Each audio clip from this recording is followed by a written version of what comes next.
Hi, I'm Lady Charmaine, and my guest today is young, black, and successful. He's a film director, writer, and producer. He was listed among the top 40 entertainers under 40 by Black Enterprise magazine. He is part owner of the new cable network Bounce and Rainforest Films in Atlanta.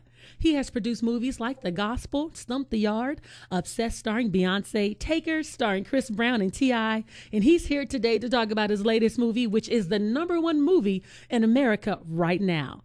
This movie has knocked out the box office giant Hunger Games after being on top for 5 weeks. It's the movie that encourages women everywhere to think like a man. Help me welcome the producer of Think Like a Man, Mr. Rob Hardy, to the show. How you doing, Rob, and welcome to the show.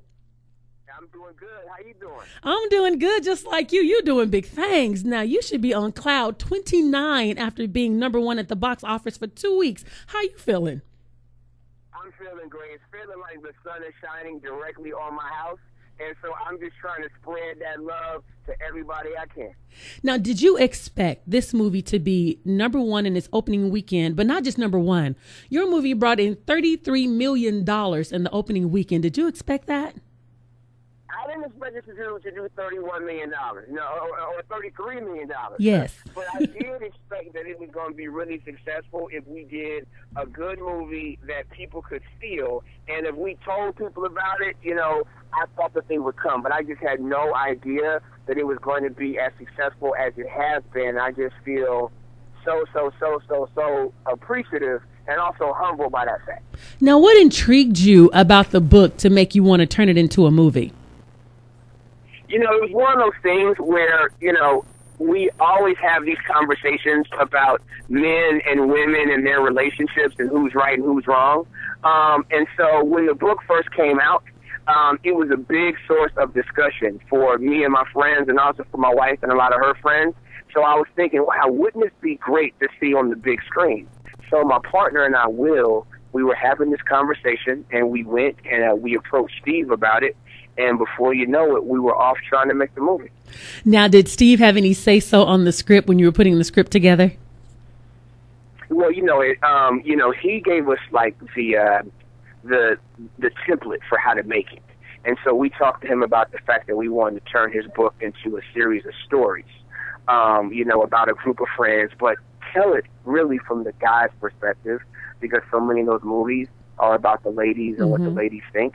And this is the first time that we really got a chance to see what the guys think about relationships and what the guys think about dating and how is that versus what the ladies are saying. Now, the one thing I love about the movie is Megan Good when she talked about, from the book, the chirp, chirp girl. Now, why was it important for you all to bring that out in this movie? Well, because it's all about standards. And I think that, a long time ago, it was more of a situation when guys had to court women, when you had to come to her house and meet her parents and you couldn't come past the front door, or she had to be back by a certain time. And a lot of that stuff is kind of gone. And now it's more so like I just, show up, honk my horn. I don't have to meet anybody. You come on out and just get in the car. And it's kind of like a play on that. So it's like, a man is going to treat you based upon how you demand he treats you. It's so funny. And one thing I love about this movie, I think especially all young women who are deciding to date, I don't care if you're 15 or 16. I was telling a gentleman on yesterday, I was talking to him about his daughter, and I was saying this would be a good movie for young women to see because it is about standards. There was a young lady I knew. She was very close to me. She was 18 years old, and she had gotten this new boyfriend. But one thing I noticed was the new boyfriend will open up the door because we will all be together. He'll open up the door, and he'll walk through the door and let the door close on her.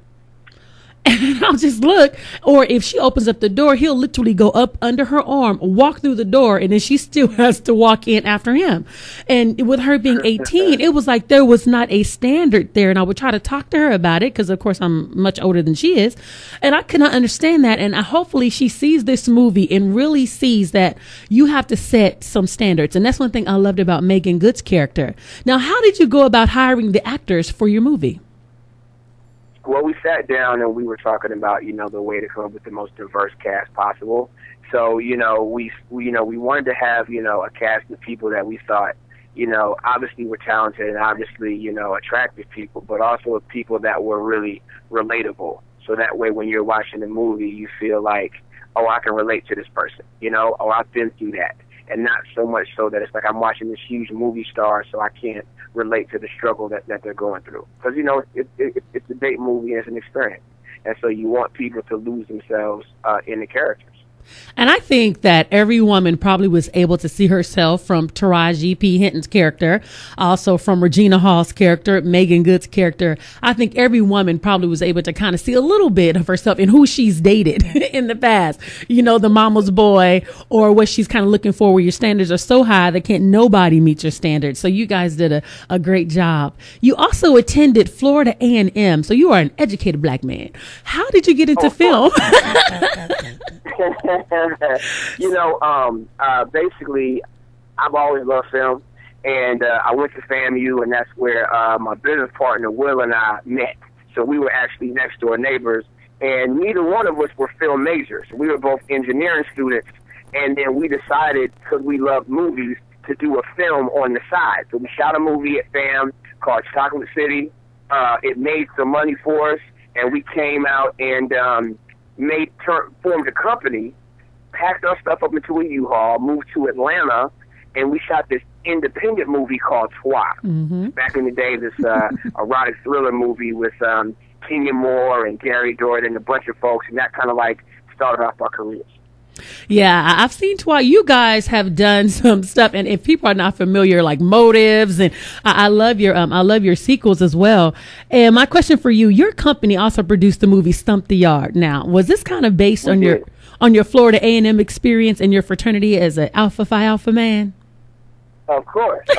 You know, we had to represent for FAMU and for the Bros. One time for A-Phi out there. You know, for us, it was a matter of telling that story and doing it in a way where everybody could relate to it. So we didn't want to tell the story where you had to go to college or you had to go to the black school or you had to be in a fraternity. We just wanted to tell a good story about a guy who felt like he wasn't supposed to be here or he wasn't supposed to belong to this, but he did.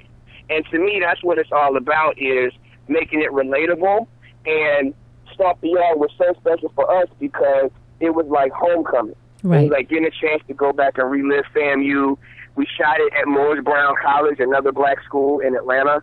And that was our first movie that went #1. And it was so surreal because it was like 10 years. It was on our 10-year anniversary of coming to Atlanta when we made Stomp the Yard. So it was just like confirmation that we were doing what we were supposed to be doing.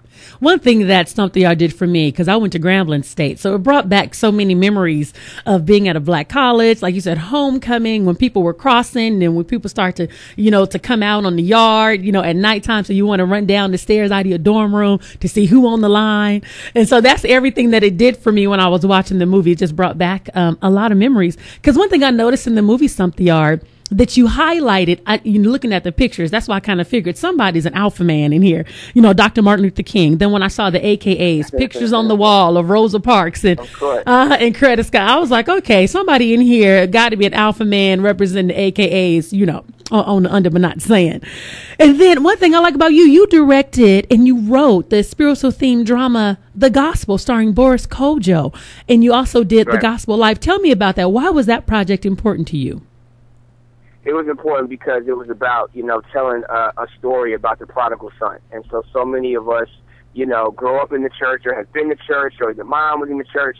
And then we kind of go out in the world and do whatever we want to do. But then, sometimes when we get a little bit older or when we go through some stuff, we kind of find our way back to the church. So we wanted to tell that story because I think that's really identifiable, really relatable as far as, man, I've been through some things. And I just, needed to be healed a little bit. And that was this guy's story. He was a music guy, and he had some issues with his dad, and he left the church and came back when his dad was sick. Mm-hmm. And that was our first studio movie for us. And, it was just a real, real special project. So shout out to Boris Kodjoe and Kirk Franklin and everybody else that helped make that happen. Yeah, and Yolanda Adams, that was a really good movie. And then you started moving up, doing some real big things, like the movie Obsessed, starring Beyonce. What was it like working with her? Beyonce is a sweetheart. She is one of the nicest people, one of the most professional people. She is not a diva as far as some people say that divas have bad behavior. Well, that was not her. She's somebody that shows up on time, knows her lines, has great energy, and I'd love to work with her. Do you think you'll work with her again? Absolutely. Okay. Absolutely. Absolutely. And so I think that, there's a reason why she's a superstar. It's because of all that positive energy that she has on top of her talent. Sometimes you meet people and they're really, really talented, but they're not always the nicest people. Well, she's definitely one of the nicest people that you'll meet. And she's also one of the most beautiful women in the world, according to People magazine. So that's a blessing. If you're just tuning in, we're talking to producer Rob Hardy, talking about the #1 movie in America for 2 weeks in a row, Think Like a Man. Now, you also did the movie Taker, starring Chris Brown, T.I. I mean, you're just doing big things. Tell us about that movie, Takers.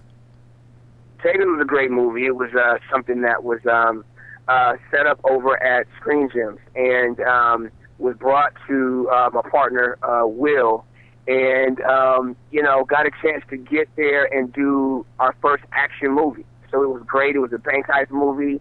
So we got a chance to work with T.I., re-team again with Idris, Chris Brown, and it was great. So it was our version of Italian Job. Cool, slick guys in suits, with guns, robbing banks, trying to get away with all the money. So, I mean, for us, what's not to like about that? Okay. Now, as far as like guys, right. We just want like an action movie. It's not the big movie, so it's not Think Like a Man, but just as a guy, something I definitely was excited about. Now, Rob, did you ever think you would be producing a movie that everyone will be watching every holiday season, like this Christmas? Now, that's a part of the Black household now for the holidays. So, did you think that about the movie this Christmas? I'm so glad that happened, because I was such a huge fan of Soul Food, which was a holiday movie for me. And before then, it used to be Coolie High and Car Wash. Those bad boys would come on, every holiday season, and I'd be watching those. So to be able to even be like, in the same breath as those movies for the holidays is really cool. And my man, Preston Whitmore, wrote a great script. We got a chance to team up with Mekhi Phifer to produce that. And it was a great experience. He gave us a story about him and his family growing up. And next thing you know, we were shooting a movie, and Chris Brown was singing the soundtrack. Where did you shoot that movie? Because now, question for you: is that the same house that was used in the movie Soul Food? No, Soul Food they shot in Chicago, and this Christmas was shot in L.A. Okay, because that house kind of reminded me of the Soul Food house, just kind of like looking at that house.